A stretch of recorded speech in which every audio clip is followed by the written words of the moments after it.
So I'm just shooting the shit here. So, okay. Well, first, like I say, congratulations, because this just kicks ass, this movie. I just so loved it. And why was it Edgar? I mean, why this guy? Why was he your perfect Scott Pilgrim? Well, I think, I think if he fit the Scott in the books for me in terms of, like, I don't think anybody else could have really pulled off, like, the sort of, the goofiness, the charm, the massive insecurities, and that it would be funny. The delusion. The delusion.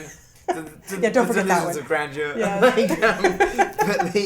But also, like, it's Scott Pilgrim is kind of like it's a very much a wish fulfillment thing about, like, a guy who's grown up as a gamer actually getting to kick ass in the real world. Really? Although the real world in inverted commas. His real world. The real world the movie playing inside his own head. Yeah. And how cool was it for you, Michael? To actually read the script and go, good Lord, how am I going to do this?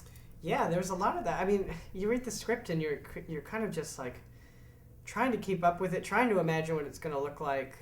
But I mean, you don't come anywhere near, what it's going to look or feel like. It's just there's so much going on in it. There's so many choices that Edgar made, in editing and just transitional choices that you just can't really imagine. You just have to watch Edgar's other movies and know that he's got it all figured out, and you're just going to have to kind of wait and see it. It's a good thing you didn't throw any zombies in there, though.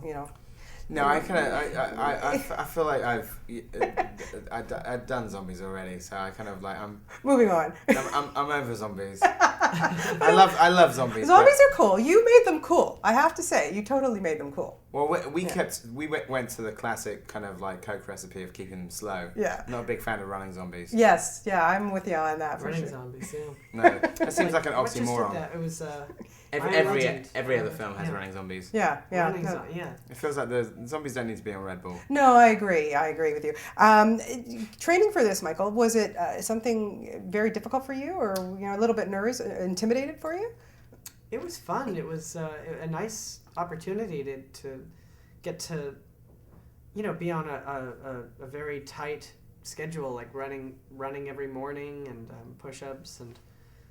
Otherwise I never would do that, and it was nice to have to do it for work. To have no choice and to make no excuses for yourself. And we were all doing it together too, so that was really nice. We all pushed each other and got through it, and eventually you start to really look forward to it and feel stronger, and it gets less and less difficult. Like the very first day we trained in LA, remember we just did that one day all together? I couldn't breathe. I like driving home, my seatbelt was like suffocating me. I got to my house and like. Oh no! I just could not breathe, and even the day after that was so much easier than the first day. So you really start to feel stronger, and it's inspiring. Yeah, and the casting is so great. Every single person in this movie really, really works in their role. A, how did you keep it all together? And B, how did you know that they were all going to just jive so well? I don't know. The casting was a long process, and some of the people had been involved for like over 2 years. Certainly, like Michael. Mary Elizabeth Winstead. I definitely met kind of like Brandon Routh and Chris Evans and Anna Kendrick, like all way before we started filming. And I think really it's about kind of creating like an ensemble that you feel are all going to just fit. Like, you can tell pretty quickly like sort of everybody's sense of humor. And, if people have been in other things and those directors, you can ask around about whether they're like good guys to work with and stuff. And I think it's all about kind of finding people that are team players, really. And it was pretty obvious early on that the cast were going to get on like a house on fire. Yeah. And we certainly encouraged, especially the people who were supposed to be friends in the film, that they would all hang out. And even actually a couple of people already knew each other, like Mark Webber and Alison Pill, who get to play the other 2/3 of Scott's band, had done a film with Dear Wendy like years ago. Yes, so they knew each other involved. So a lot of that stuff really helped. But like the cast all got on great. Even the people who are from like maybe, like Chris Evans and Brandon Routh have done kind of like action films, and like they were really, I think, excited about doing something where they could just kind of let rip and show off their comedic chops and stuff. So I ain't got a bad word to say about the cast. They all like worked really hard, really professional, and it was amazing. Now, speaking of Brandon and Chris especially, like, do you really think it's fair that he, gets to fight Superman / Human Torch / now Captain America? Not fair. Why is it not fair? Come on, Nick. I mean, these guys have a little bit of power on it, but you held your own, I have to say. But like, somebody said that, like, Kevin Smith actually watched the film and made a really good comment about like Scott Pilgrim, which I thought was really good. He said Scott Pilgrim is like Bugs Bunny.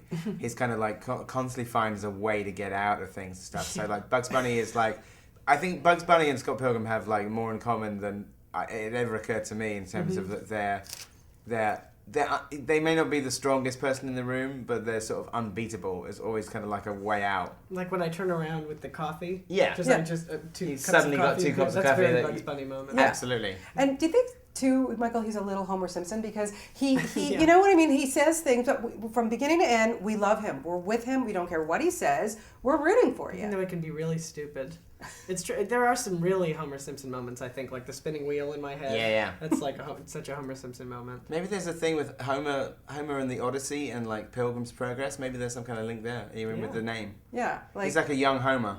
Well, it's true. It's kind of like these shows like Family Guy and all these kind of stuff that they're such idiots, but you still root for them in a way, you know? But Scott's not an idiot, though. He's not. But I think he does. But he does dumb things because he's young. Do you know what I mean? It's like I found a lot in common with Scott Pilgrim, even with his flaws. Like I've done stupid things when I've been young and in love, and I've kind of like maybe hurt people when I didn't mean to and Sure. stuff. And you know, like Right. you know, you Yeah, you definitely- dump one girl because you meet another one that you like, and what can you do, right? Yeah, I think sort of in a way, like I think sort of like the kind of the almost the insanity of the film is kind of like a metaphor for like sort of your raging hormones at that point. Is that sort of like the highs are really high and the lows are crushing lows. Yeah. So I feel that it's to me it's like in its like even in its most surreal and fantastical.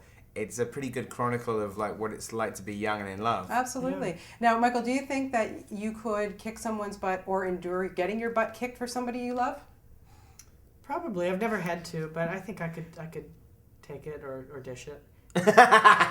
Yeah, I think you could too. Yeah, I like mean, that. you just play that shy, demeaning kind of guy, but we really know what's going on inside there. Yeah. Okay. Thank you for letting our viewers know that. Appreciate it. So you guys obviously had to have been gaming fans. Like, were you big computer or video game geeks, or were you video game cheaters? Oh, I don't know if I would play a lot of video games when I was young.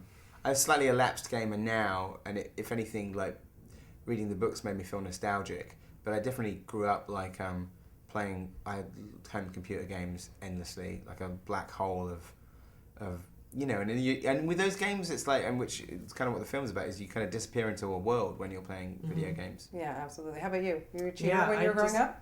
Did you like to cheat? I disappeared a lot into that world too.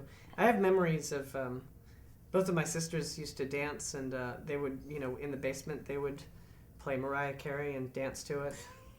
And so I have memories of playing Super Mario and hearing the music from the game and Mariah Carey behind me form one kind of soundtrack cloud that floated over me.